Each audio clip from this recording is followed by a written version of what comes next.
Olá, começa agora o programa especial Gestão Unesp 2013. Nesta temporada, nós conversamos com representantes da Universidade Estadual Paulista para conhecer as ações universitárias desenvolvidas neste ano de gestão administrativa. Nossa convidada de hoje é a pró-reitora de pesquisa, a professora Maria José Giannini. Professora, é um prazer recebê-la em nosso programa. Para mim também. Eu acho que eu parabenizo primeiro, eu acho que essa iniciativa e é fantástica a gente estar aqui junto com o público que possa nos ouvir, para que a gente possa passar para eles todas as ações desenvolvidas, principalmente no caso nosso, na Pró-Reitoria de Pesquisa. Professora, pensando na pesquisa, um grande desafio, meta da instituição tem sido a internacionalização e muito disso vem por meio dos rankings que são divulgados a respeito da colocação da Unesp em relação à pesquisa científica, à mobilidade. Eu gostaria que a senhora comentasse, desse ponto de vista da Pró-Reitoria de Pesquisa, como os rankings têm ajudado a alavancar a nossa universidade. Na verdade, a chegada aos rankings é natural, desde que a universidade ela tem um planejamento estratégico voltado para a pesquisa. Pesquisa e inovação, que é esse, eu acho que o carro-chefe. Óbvio que a gente não pode esquecer a indissociabilidade que existe entre a graduação, a pesquisa e a extensão. Na verdade, os rankings, eles têm como um dos principais tópicos, e que isso que dá um peso muito forte, é a pesquisa. E uma pesquisa de qualidade, que a gente depois até possa tecer maiores comentários. Mas a universidade tem que crescer como um todo. Tanto que a maioria dos rankings também avalia a graduação, a empregabilidade de nossos alunos e como nós fazemos a transferência de conhecimento para a sociedade. Então, é um todo que tem que crescer. Óbvio que, no caso nosso, da Pró-Reitoria de Pesquisa, nós estamos trabalhando principalmente para que nós cheguemos à excelência acadêmica. Então, é isso que nós nos propusemos na nova gestão, de várias ações voltadas para a excelência acadêmica. E nós estamos aí vislumbrando um crescimento, acho que substantivo, principalmente, então, relativo à pesquisa e tanto na publicação de artigos, como nós também temos aí uma visão de que a parte de patentes, embora seja ainda pequena, mas eu acho que ela já está crescendo, mas nós temos que dar força também para isso. E, principalmente, então, internacionalizar a pesquisa. Ou seja, nós temos que cada vez mais colocar as nossas publicações em rankings internacionais. Então, além de quantitativo que nós temos que crescer, porque eu acho que nós na universidade ainda temos espaço, principalmente porque nós contratamos um número significativo de novos docentes que estão vindo aí e que eles com certeza vão ser aí vão dar uma força àqueles que já vêm pesquisando dentro da universidade e que vão auxiliar então e dar maior fundamentação, principalmente aos grupos de pesquisa. E a gente está trabalhando, então, para que esses grupos de pesquisa se tornem mais fortes. Porque, ao se tornarem mais fortes, eles vão também ter uma pesquisa de excelência. E, com isso, nós vamos também colocar os nossos resultados em revistas de maior impacto. E esse impacto é que é muito medido hoje. E na verdade, eu sempre falo que é um calcanhar de Aquiles hoje ainda da Unesp. Embora a gente esteja crescendo, hoje, só comparando, nós temos 43% das nossas publicações em base de dados internacionais. Mas é óbvio que isso precisa crescer mais, porque, além disso, nós temos que publicar em revistas fora um pouco daquele escopo das bases internacionais, mas que são revistas nacionais, que ainda têm um baixo impacto, para que a gente possa ser mais citado. E o que seria, professora, essa pesquisa de qualidade? A pesquisa de qualidade é justamente o inovador, é aquilo que você tem aí do diferencial. Não, óbvio que também a pesquisa incremental que a gente fala, que é acrescentando aos poucos, é importante, mas quando a gente descobre ou tem aí uma nova ideia, e é isso que a gente precisa trabalhar, é isso que a gente precisa fomentar, que os nossos docentes, os nossos pesquisadores, os nossos alunos, eles tenham tempo para maturar as ideias. E para maturar as ideias, nós precisamos ter brainstorms, discutir, ter muitos seminários, muitos fóruns. Essa é uma outra coisa que nós também temos aí trabalhado, para que tenham fóruns internacionais, que a gente possa trazer pessoas de fora com uma outra visão. Além disso, a nossa pesquisa precisa se internacionalizar mais. O que é isso? Nós publicarmos em conjunto com pesquisadores do estrangeiro. Isso é extremamente importante, porque já se sabe que quando você publica com pessoas de outras universidades estrangeiras e uma pesquisa de qualidade, você é mais citado e assim por diante. Você consegue colocar também em revistas de mais qualidade. Então, é um conjunto que precisa ser aí alinhavado e que vai sendo aí montado e que está crescendo. E eu acho que cada vez mais nós temos grupos de excelência que estão aí nesse caminhar. Nesse sentido, professora, a Pró-Reitoria de Pesquisa ela tem uma política de divulgação científica para as revistas da Unesp. Eu gostaria que a senhora comentasse. Nós temos vários editais, né? Na época, o ano passado eram 25, este ano teve mais ou menos a mesma faixa de editais, e entre eles é justamente a divulgação científica. E nós, então, temos o chamado selo próprio para as nossas revistas científicas, em que nós temos aí uma avaliação interessante, que a gente chama várias pessoas de fora, que fazem, então, a avaliação dessas revistas. E a gente sabe que para uma revista estar hoje numa desses indicadores aí internacionais, nesses indexadores, elas precisam ter uma série de requisitos. O principal é não ser endógena.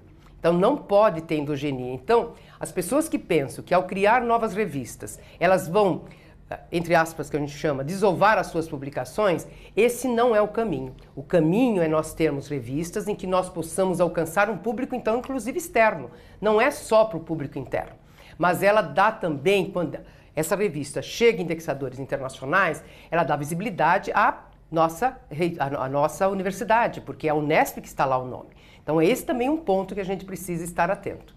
Mas óbvio que as nossas revistas têm crescido, nós temos hoje já um número significativo de nossas revistas, essas que estão então que ganharam dentro dos editais, elas estão hoje em indexadores internacionais, uma grande parte. E a outra está no Cielo, que também é um indexador importante em nosso meio, em que nós temos aí crescido e cada vez mais um número de revistas da nossa universidade tem conseguido galgar, então, esses caminhos. E outras ações, professora, na direção da pesquisa científica dentro da Unesp, a gente conversa daqui a pouco. Tá ok, então. O Gestão Unesp 2013 vai para um breve intervalo e já volta.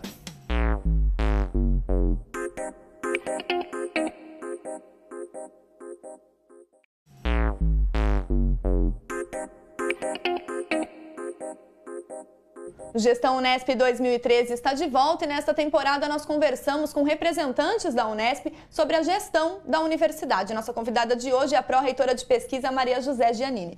Professora, no sentido da pesquisa científica, o primeiro passo é a iniciação científica na graduação dos alunos ingressos na universidade. Eu gostaria que a senhora pontuasse quais ações que a pró-reitoria faz para estimular, para fomentar cada vez mais um número maior de alunos interessados em pesquisa. Nós temos aí uma política hoje associada à iniciação científica e eu julgo que é a menina dos olhos da pró-reitoria. Porque, sem dúvida, a iniciação científica ela tem como foco trazer para a graduação a pesquisa científica. Mas a metodologia científica que esses alunos acabam desenvolvendo, ela não vai ser só importante para a pesquisa. Não é só, eu acho que há uma ideia muitas vezes até errônea, de que quem faz iniciação científica é porque quer ser pesquisador, mas não. Eu vejo que quem faz iniciação científica é uma pessoa melhor preparada também para o mercado de trabalho. Então eu julgo que uma das maneiras de nós trazermos para a graduação um diferencial é que se todos os nossos alunos pudessem trabalhar de uma maneira efetiva dentro da iniciação científica, com certeza nós estaríamos formando muito bem esses nossos alunos. Então, esse é um aspecto, eu acho que importante, essa visão de que a iniciação científica, ela prepara o indivíduo melhor para a vida, por causa da metodologia científica, tem regras, né? Agora, por outro lado, é óbvio que nós desejamos que a iniciação científica seja o primeiro passo também para formar futuros pesquisadores, porque, sem dúvida, é esse o primeiro passo para depois até alavancar mais rapidamente essa pessoa para a pós-graduação. Tanto que isso é uma verdade. Quem fez iniciação científica vai muito mais rapidamente desenvolver seu trabalho no mestrado e o doutorado. E aí também seguir o pós-doc e assim por diante. Não que isso, novamente, seja restrito só a quem vai ser pesquisador.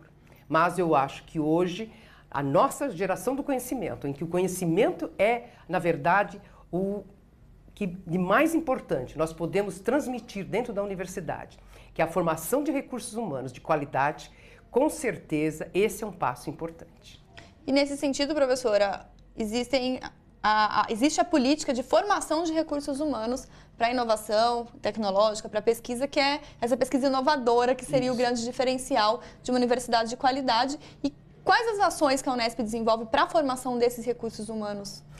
Além das bolsas de iniciação científica. Na verdade, a Pró-Reitoria de Pesquisa, ela tem aí desenvolveu ao longo, né, desses 5 anos, que eu estou há 5 anos, né, eu estou já na segunda gestão, uma série de editais, uma política que ela englobe vários aspectos. Então, desde a iniciação científica, então nós temos aí trabalhado fortemente para aumentar o número de bolsas. Óbvio que eu acho que ainda estão aquém do que nós precisamos. Eu acho que nós teríamos que, com certeza, ter maior número de bolsas de iniciação científica, porque isso, então, corrobora o que seja uma universidade de pesquisa. Além disso, hoje nós temos aí a contrapartida em relação às bolsas dadas pelo CNPq, que é o CNPq, que tem, então, esse programa PIBIC, PIBIT, uma contrapartida que foi aumentada bastante o ano passado. O professor Durigan viu, né, que esse era um programa importante, então nós temos aí uma contrapartida bastante interessante. Mas nós estamos hoje em torno de 1.500, 1.400 bolsas. Eu acho que a gente poderia dobrar para o número de docentes que nós temos, que hoje é quase 3.500, 3.600. Quer dizer, a nossa caminhar é que seria pelo menos um aluno para cada docente. Eu acho que esse seria, para mim, o meu sonho de consumo, que nem a gente fala. Bem, esse é o primeiro caminhar, mas nós olhamos também a universidade como um todo e ela está contratando muitos docentes novos. Então, a gente acha que quando um docente vem à universidade, ele precisaria de um enxoval. Então, nós trabalhamos no sentido de que ele tivesse esse primeiro enxoval, que é os primeiros projetos, que aí, então, daria pelo menos o passo inicial para que ele se instalasse, para que ele comece a pesquisar. E ali, a partir disso, ele possa, então, desenvolver as suas pesquisas. Alicerçado nesse aspecto, o que aconteceu? Nós verificamos que muitos desses docentes, a partir desse primeiro enxoval, eles já captaram recursos de agências de fomento externas. Então, nós premiamos este ano, por exemplo, esse docente que captou recursos externos, dando uma bolsa de iniciação científica para ele. Então, acoplando, né, o mérito desse docente, captar recursos externos e colocando essa bolsa com ele, o bolsista com ele. Então, esse foi o primeiro aspecto que eu julgo importante para que esse docente que está vindo, ele possa aí caminhar na pesquisa. Por outro lado, nós sabemos que a nossa universidade, ela ainda tem aí um número de docentes que gira em torno de 40% que não estão na pós-graduação. E nós precisamos fazer com que esse número acabe aumentando na pós-graduação. Então, o que nós verificamos? Que a Pró-Reitoria poderia dar um incentivo a eles. Então, nós lançamos o projeto Renove. No início, nós primeiro localizamos que havia duas problemáticas que a gente deveria focar primeiro, que era a área de humanas e engenharias. Então, nós formamos primeiro o Renove Humanas, Renove Engenharias. Mas depois a gente ampliou para o Renove para todas as áreas.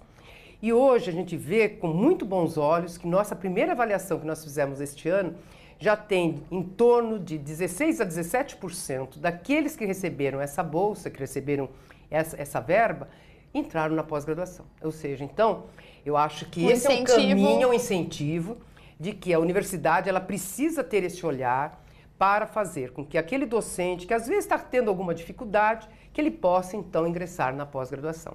Então, esse foi um outro aspecto, então, que nós estamos aí aumentando esse contingente de pessoas que possam fazer pesquisa.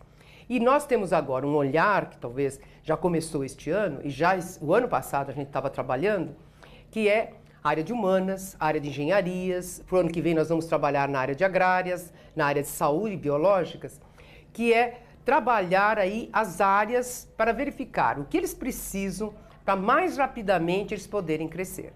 Eu fiquei muito feliz, por exemplo, agora quando eu realizei o Fórum de Engenharias, logo depois da iniciação científica, em que nós tivemos aí um resultado bastante significativo pelos dados que nós estamos aí, que estão apontando de citações na área de engenharias. Então, esse é um caminho, eu acho. E uma outra atuação tem a ver com os escritórios de pesquisa e de internacionalização, mas sobre eles a gente conversa daqui a pouco. Então.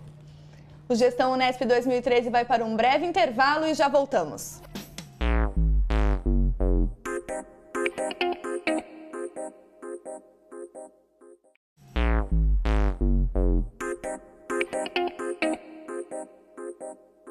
O Gestão Unesp 2013 está de volta e hoje nós recebemos a pró-reitora de pesquisa, a professora Maria José Giannini. Professora, em relação a esse incentivo à pesquisa, a Unesp realiza um congresso de iniciação científica, né, para esses alunos de graduação que comentamos no bloco anterior. E qual que é a importância, professora, de um congresso como esse? Primeiro é a vivência. Eu acho que é o que a gente chama de ambiência. Ambiência científico-cultural, porque eu acho que nós trabalhamos hoje o Congresso de Iniciação Científica de uma maneira diferente do que era no passado.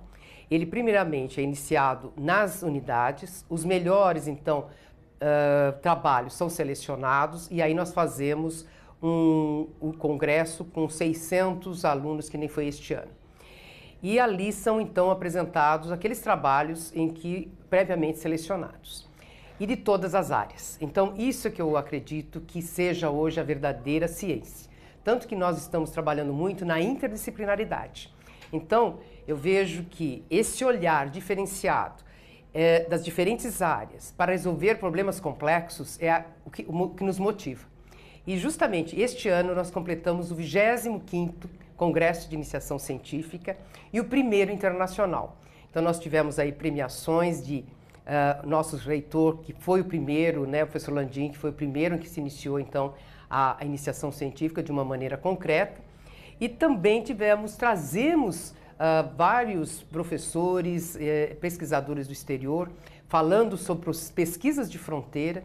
E foi fantástico como a gente viu que os nossos alunos faziam muitas perguntas. Eu acho que houve, assim, uma discussão de altíssimo nível, tanto que todos parabenizaram e ficaram encantados, os pesquisadores do estrangeiro, de encontrar essa ambiência científico-cultural.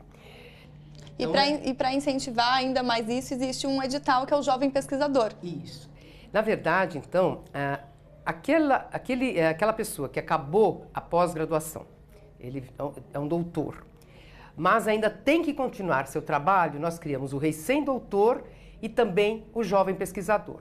Quer dizer, o jovem pesquisador é aquele que já teve uma bolsa no passado e que ainda não encontrou uma condição de continuar, e ele pode, então, captar essa bolsa, né, via esse edital. E nós temos aí, são 2 programas que a gente tem observado, que é uma procura imensa e que tem redundado em trabalhos de altíssimo nível. E tem também redundado em uma procura maior até depois que a gente dá essa bolsa, que ela é curta, e há uma obrigatoriedade de aplicar numa agência de fomento. A gente observou que, por exemplo, na FAPESP aumentou muito a captação via pós-doc e também jovem pesquisador dessas pessoas que acabaram, então, tendo essa bolsa. Então, eu acho que é um caminho para que também a gente possa depois podemos absorver, eu acho que essas pessoas de grande mérito, para, inclusive, o rol dos nossos docentes. E pensando nesse incentivo cada vez maior, os campi da Unesp hoje eles recebem um escritório de apoio à pesquisa e de internacionalização. Qual a importância, professora, de que cada unidade tenha um escritório como esse para que o aluno tenha um contato mais próximo, para, de repente, o aluno, o professor também, para ter cada vez mais perto de si esse incentivo à pesquisa e também à internacionalização? Hoje, nós sabemos que o docente está sobrecarregado. Muitas vezes ele tem que captar recursos, ele tem que dar aula, ele tem que pesquisar. Então, a criação desses escritórios é justamente para auxiliá-lo, primeiramente, na prestação de contas, quando ele tem aí recursos de agências de fomento ou outros recursos. Então, ele foi justamente primeiro idealizado nesse sentido. E também ajudar o docente, principalmente quando ele tem grandes projetos, como, por exemplo, um CEPID, ou ele tem, por exemplo, um temático, ou um NCT, por exemplo, do CNPq. Então, esses grandes projetos, além da prestação de contas, eles precisam ter uma grande mobilidade de docentes de outras instituições, pesquisadores, alunos, que precisam fazer, então, reuniões ou precisam fazer fóruns de discussão. Então, tem esse sentido também para ter apoio, então, do escritório. Então, por isso que eles foram criados em cada unidade. Além disso, também tem um apoio ao discente, quer dizer, auxiliar o discente que está fazendo uma iniciação científica, que precisa preparar, às vezes, para preparar-se, por exemplo, um edital ou melhorar o seu currículo Lattes e assim por diante. Então, nós estamos aí gradativamente implantando os escritórios. A parte de internacionalização também, foram contratados, então, técnico que tenha uma característica principalmente de contador, esse é o primeiro, e para as instituições em que as unidades que já tinham uma internacionalização maior, também foram contratados, então, pessoas bilíngues. E está se trabalhando, então, conjuntamente, porque para a melhoria da qualidade, como nós estamos fazendo, da pesquisa, nós precisamos internacionalizar. E é preciso, então, trabalhar toda essa ideia, não só aqui na reitoria, mas principalmente nas unidades. É nas unidades que, na verdade, tudo se efetiva. Então, é lá que nós precisamos desse apoio.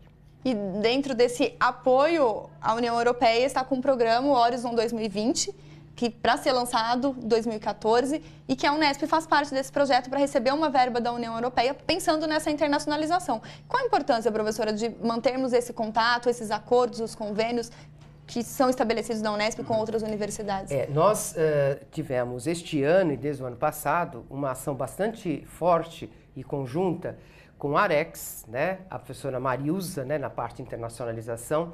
Nós fizemos parte, inclusive, de missões ao exterior, justamente para aumentar essa união com as diferentes universidades.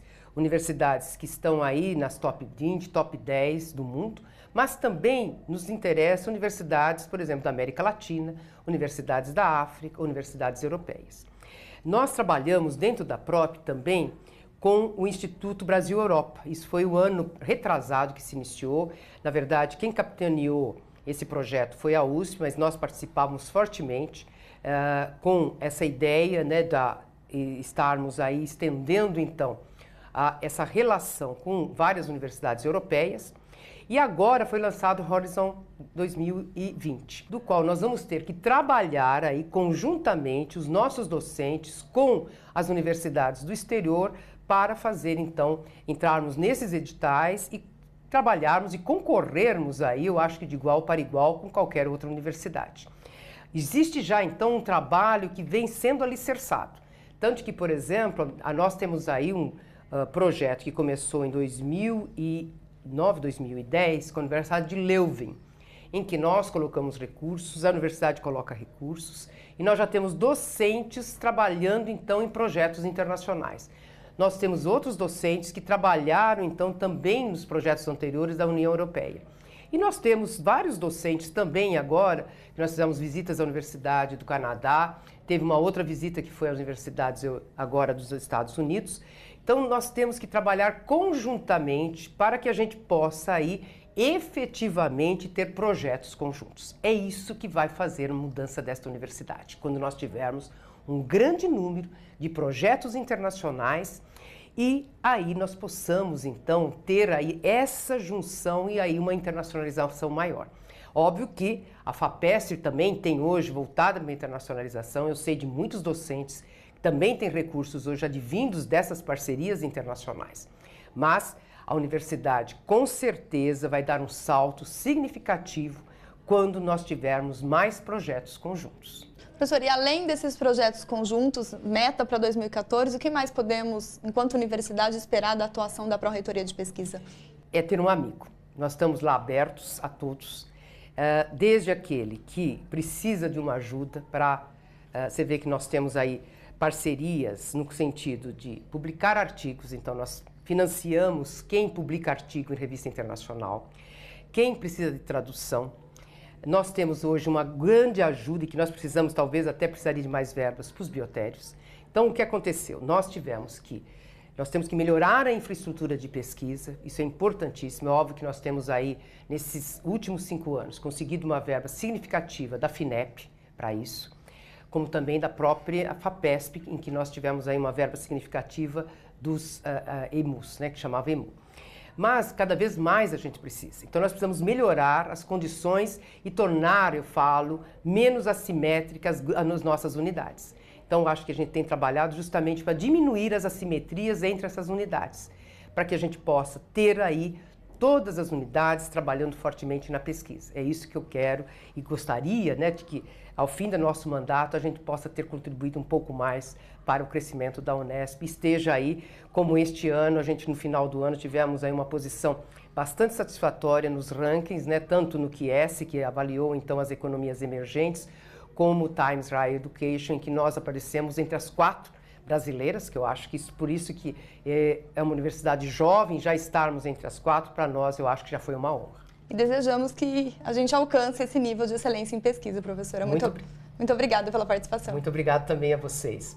O Gestão Unesp 2013 fica por aqui. No próximo programa, a gente conversa com a professora Mariângela Fujita, da Pró-Reitoria de Extensão Universitária. Acompanhe a programação da TV Unesp em nosso site. Obrigada pela companhia e até mais.